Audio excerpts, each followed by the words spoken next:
Hey guys, welcome back to Rather Be Visin. My name is Sam, and today we're going to be taking a look at a couple of ways that you can do grouping with your data in order to make sure that you have everything grouped in the way that you want. So without further ado, let's hop straight into Tableau and have a look at exactly how this all works. So here I am in Tableau, and you can see I've got a very simple data set here. I've got product ID, I've got the sale price, and I've got the margin percentage. And the idea for this video came from a conversation I had with someone earlier last week, where they had a ID field that the thing that they wanted to group on would sometimes shift exactly where it was within the field, and also new fields or new entries into the field were added all the time. So let's have a look at the problem they're running into and the way that we could fix that. So we know within Tableau you can do groupings, and it's very simple to do. So here we can see I've got three different groups. I've got my furniture, which is signified with FUR. I've got office supplies, signified with OFF, and I've got tech, which is signified with tech. So I could select these. I can select all my furniture, and when I hover over this, I get this paperclip, which means I can group them. So I'm going to group them. Then I'm going to group my office supplies, and then I will group my tech.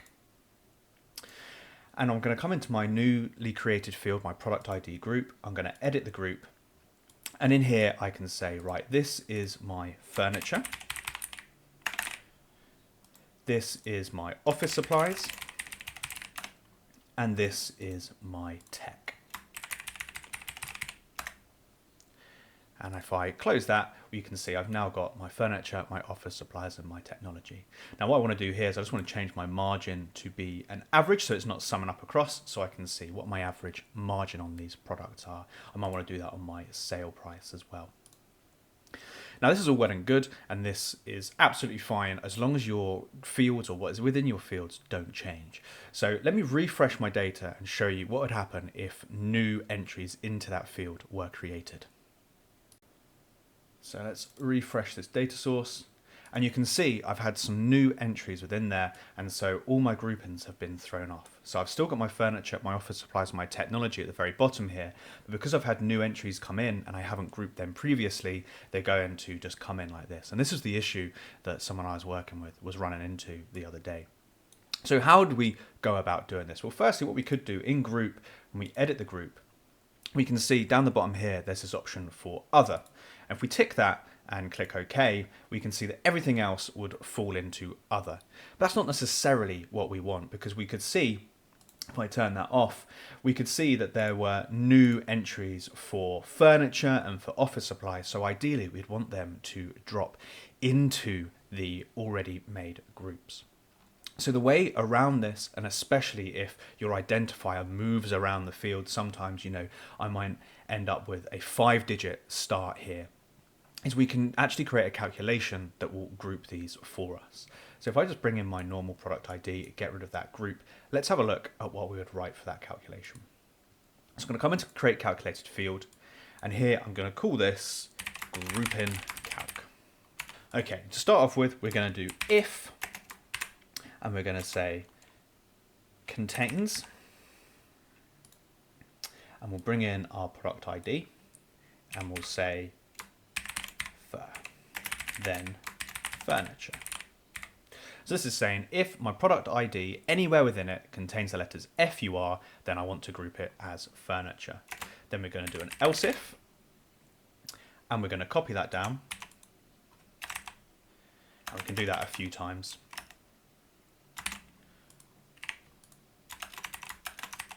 And so if we say CAR, we can see there's a CAR there, and then we'll say this is card.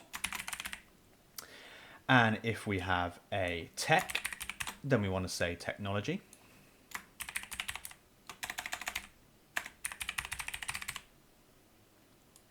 If it's OFF, then we want to say office supplies. And what else have we got in here?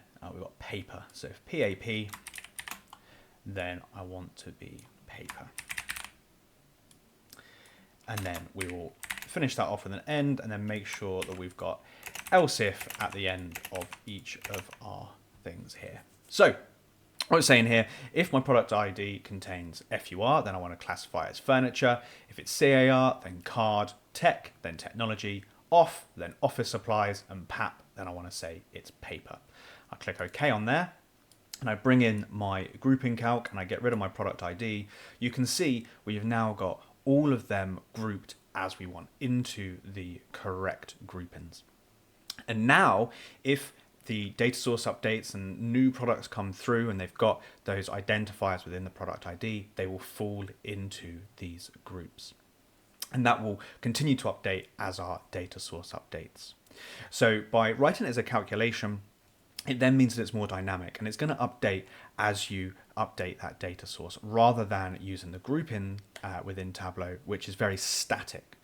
So that's what I would recommend if you are running into this problem where you have lots of things that you need to group and the grouping isn't working for you. Write a little calculation, and obviously if you know that there's going to be things coming down in the future, then you can include those as well. So if you had dates, for instance, and you wanted to group everything maybe by period, then you could write out a long if statement for each of the weeks. So if it's week 1 to 13, then it should fall into period or quarter 1.